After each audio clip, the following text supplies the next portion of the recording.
Hello, loves, and welcome back. Today we are back to Little Princess, and we are on Chapter 8. Chapter 8, In the Attic. The first night she spent in her attic was a thing Sarah never forgot. During its passing, she lived through a wild, unchildlike woe, of which she never spoke to anyone about her. There was no one who would have understood. It was indeed well for her that she lay awake in the darkness. Her mind was forcibly distracted now and then by the strangeness of her surroundings. It was perhaps well for her that she was reminded by her small body of material things. If this had not been so, the anguish of her young mind might have been too great for a child to bear. But really, while the night was passing, she scarcely knew that she had a body at all, or remembered any other thing than one. "My papa's dead," she kept whispering to herself. "My papa's dead." It was not until long afterward that she realized that her bed had been so hard that she turned over and over in it to find a place to rest, and that the darkness seemed more intense than any that she ever knew, and that the wind howled over the roof amongst the chimneys like something which wailed aloud. Then there was something worse. This was certain scufflings and scratchings and squeakings in the walls and behind the skirting boards. She knew what they meant, because Becky had described them. They meant rats and mice who were either fighting with each other or playing together. Once or twice she even heard sharp-toed feet scurrying across the floor, and she remembered in those after days when she recalled things, that when she first heard them she started up in bed and sat trembling, and when she lay down again covered her head with the bedcloths. The change in her life did not come about gradually, but was made all at once. "She must begin as she's to go on," Miss Minchin said to Miss Amelia. "She must be taught at once what she is to expect." Mariette had left the house the next morning. The glimpse Sarah caught of her sitting room, which she passed its open door, showed her that everything had been changed. Her ornaments and luxuries had been removed, and a bed had been placed in a corner to transform it into a new pupil's bedroom. When she sat down to breakfast, she saw that her seat at Miss Minchin's side was occupied by Lavinia, and Miss Minchin spoke to her coldly. "You'll begin your new duties, Sarah," she said, "by taking your seat with the younger children at a smaller table. You must keep them quiet and see that they behave well, and do not waste their food. You ought to have been down earlier. Lottie has already upset her tea." That was the beginning, and from day to day the duties given to her were added to. She taught the younger children French and heard their lessons, and these were the last of her labors. It was found that she could be, and these were the least of her labors. It was found that she could be made use of in numerous directions. She could be sent out on errands at any time and in all weathers. She could be told to do things other people neglected. The cook and the housemaids took their tone from Miss Minchin, and rather enjoyed ordering about the young one who had been made so much fuss over for so long. They were not servants of the best class, and had neither good manners nor good tempers, and was frequently convenient to have someone at hand to whom blame could be laid. During the first month or two, Sarah thought that her willingness to do things as well as she could, and her silence under reproof, might soften those who drove her so hard. In her proud little heart, she wanted them to see that she was trying to earn her living, and not accepting charity. But the time came when she saw that no one was softened at all, and the more willing she was to do as she was told, the more domineering and exacting careless housemaids became, and the more ready a scolding cook was to blame her. If she had been older, Miss Minchin would have given her the bigger girls to teach and save money by dismissing an instructress. But while she remained and looked like a child, she could be made more useful as a sort of little superior errand girl and maid of all work. An ordinary errand boy would not have been so clever and reliable. Sarah could be trusted with difficult commissions and complicated messages. She could even go and pay bills, and she combined with this the ability to dust a room well and set things in order. Her own lessons became things of the past. She was taught nothing, and only after long and busy days spent running here and there at everyone's orders, she was grudgingly allowed to go to the deserted schoolroom with a pile of old books and study alone at night. If I do not remind myself of the things I have learned, perhaps I may forget them, she said to herself. I am almost a scullery maid, and if I am a scullery maid who knows nothing, I shall be like poor Becky. I wonder if I could quite forget and begin to drop my H's and not remember that Henry VIII had 6 wives. One of the most curious things in her new existence was her change in position amongst the pupils. Instead of being a sort of small royal personage amongst them, she no longer seemed to be one of their number at all.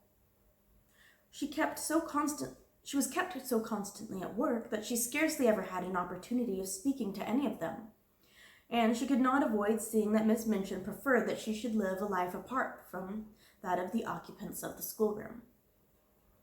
I will not have her forming intimacies and talking to the other children, that lady said. Girls like grievance, and if she begins to tell romantic stories about herself, she will become an ill-used heroine, and parents will be given a wrong impression. It is better that she should live a separate life, one more suited to her circumstances. I am giving her a home, and that is more than she has any right to expect from me. Sarah did not expect much, and was far too proud to try to continue to be intimate with girls who evidently felt rather awkward and uncertain about her. The fact was that Miss Minchin's pupils were a set of dull, matter-of-fact young people. They were accustomed to being rich and comfortable, and as Sarah's frocks grew shorter and shabbier and queerer looking, and it became an established fact that she wore shoes with holes in them, and was sent out to buy groceries and carry them through the streets in a basket on her arm when the cook wanted them in a hurry, they felt rather as if, when they spoke to her, they were addressing an underservant. To think she was the girl with the diamond mines, Lavinia commented. She does look an object, and she's queer than ever. I never liked her much, but I can't bear the way she has now of looking at people without speaking, just as if she was finding them out. I am, said Sarah promptly when she heard of this. That's what I look at some people for. I like to know about them. I think them over afterwards. The truth was that she had saved herself annoyance several times by keeping her eye on Lavinia, who was quite ready to make mischief, and would have been rather pleased to have made it for the ex-show pupil. Sarah never made any mischief herself or interfered with anyone. She worked like drudge. She tramped through the wet streets carrying parcels and baskets. She labored with the childish inattention of the little one's French lessons as she became shabbier and more forlorn looking. She was told that she had better take her meals downstairs, and she was treated as if she was nobody's concern. And her heart grew proud and sore, but she never told anyone what she felt.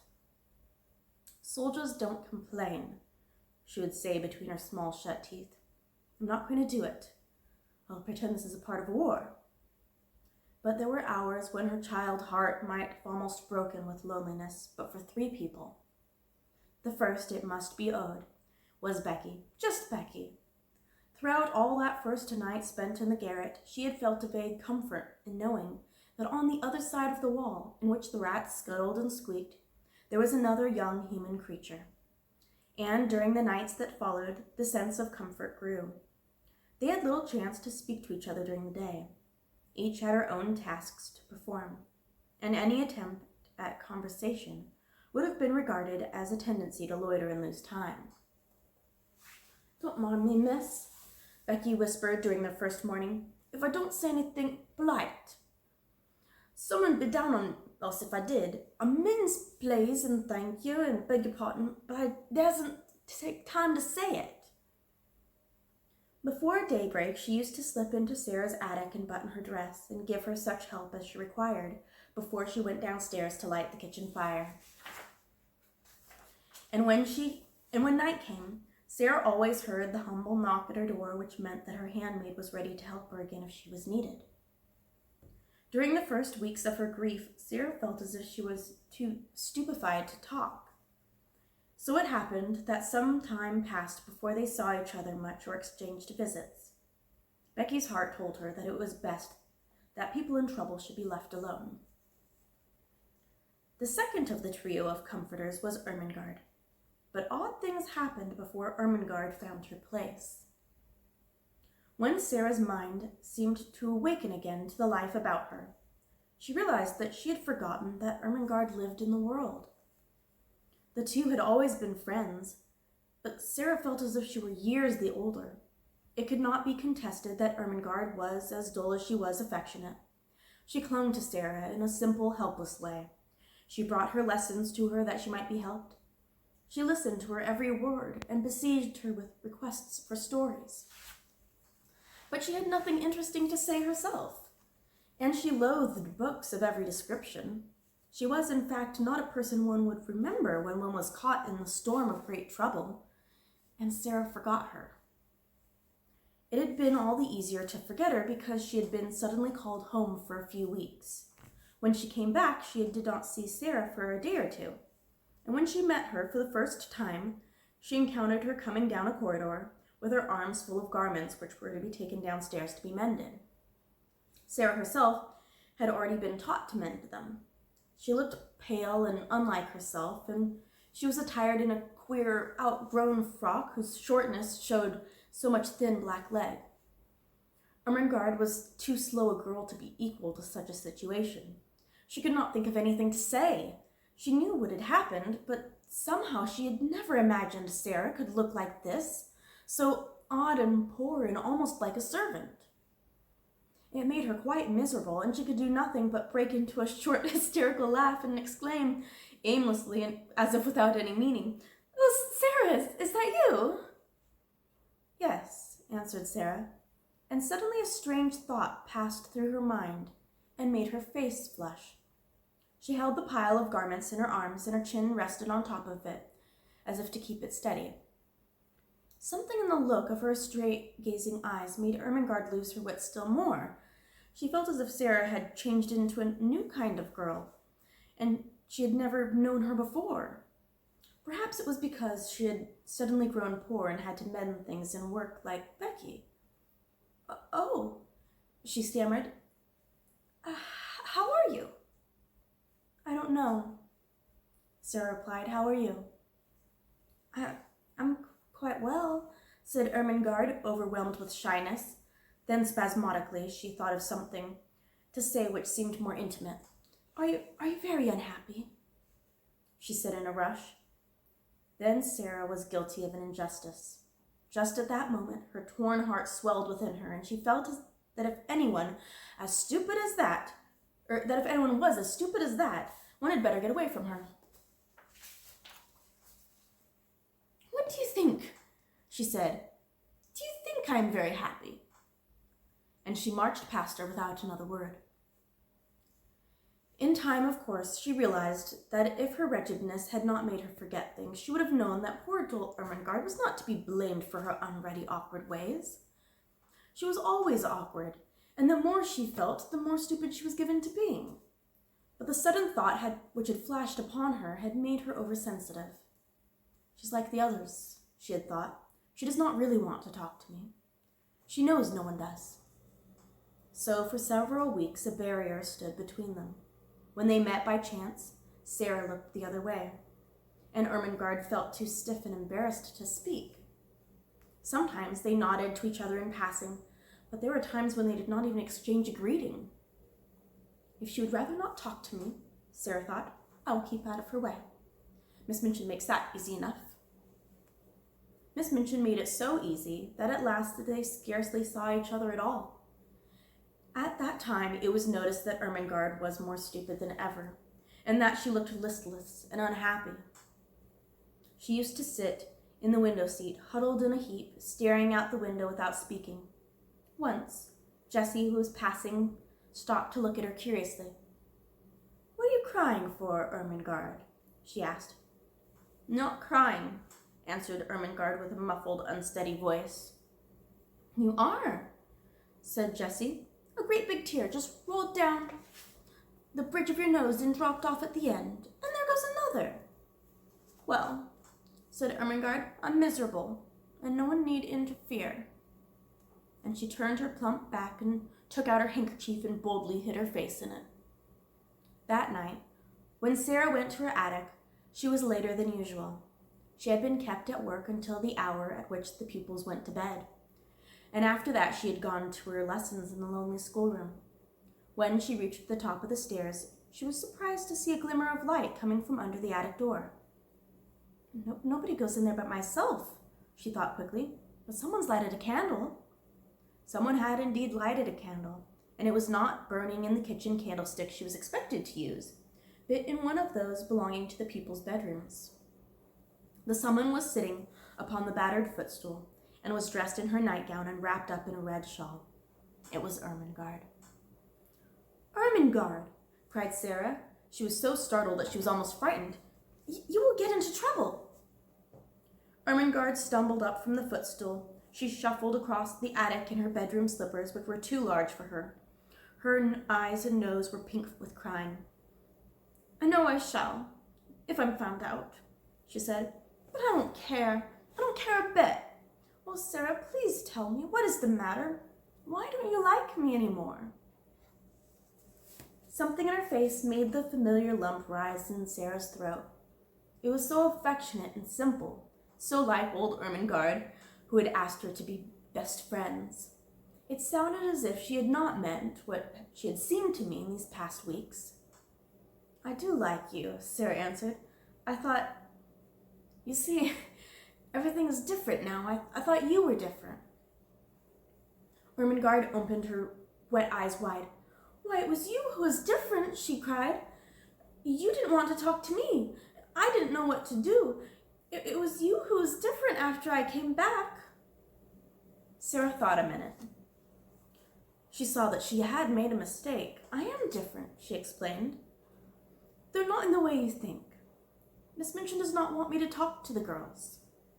Most of them don't want to talk to me. I thought perhaps you didn't, so I tried to keep out of your way. Oh, Sarah, Ermengarde almost wailed in her reproachful dismay. And then, after one more look, they rushed into each other's arms. It must be confessed that Sarah's small black head lay for some minutes on the shoulder covered by the red shawl. When Ermengarde had seemed to desert her, she had felt horribly lonely. Afterward, they sat down on the floor together, Sarah clasping her knees with her arms, and Ermengarde rolled up in her shawl. Ermengarde looked at the big, odd-eyed little face adoringly. I couldn't bear it any more, she said. I dare say you could live without me, Sarah, but I couldn't live without you. I was nearly dead. So tonight, when I was crying under the bedclothes, I thought all at once of creeping up here and just begging you to let us be friends again. You're nicer than I am, said Sarah. I was too proud to try and make friends. You see, now that trials have come, they have shown that I am not a very nice child. I was afraid they would. Perhaps, wrinkling her forehead wisely, that is what they were sent for. I don't see any good in them, said Ermengarde stoutly. Neither do I, to speak the truth, admitted Sarah frankly. But I suppose there might be good in things, even if we don't see it. There might, doubtfully, be good in Miss Minchin. Ermengarde looked round the attic with a rather fearsome curiosity. Sarah, she said, do you think you can bear living here? Sarah looked round also. If I pretend it's quite different, I can, she answered. Or if I pretend it's a place in a story. She spoke slowly. Her imagination was beginning to work for her. It had not worked for her at all since her troubles had come upon her. She felt as if it had been stunned. Other people have worse places. Think of the Count of Monte Cristo in the dungeons of the Château d'If, and think of the people in the Bastille.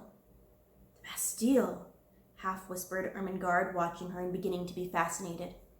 She remembered stories of the French Revolution, which Sarah had been able to fix in her mind by her dramatic relation of them. No one but Sarah could have done it. A well-known glow came into Sarah's eyes. Yes, she hugged her knees. That would be a good place to pretend about. I am a prisoner in the Bastille. I've been here for years and years and years, and everybody has forgotten about me. Miss Minchin is the jailer, and Becky, a sudden light added itself to the glow in her eyes. Becky is the prisoner in the next cell. She turned to Ermengarde, looking quite like the old Sarah. I shall pretend that, she said, and it will be a great comfort. Ermengarde was at once enraptured and awed. Will you tell me about it? She said. May I creep up here at night, whenever it's safe, and hear the things you've made up in the day? It will seem as if we are more best friends than ever. Yes, answered Sarah, nodding. Adversity tries people, and mine has tried you, and proved how nice you are. That is the end of that chapter. I hope you all are enjoying the story. I'll see you all again next week for chapter 9.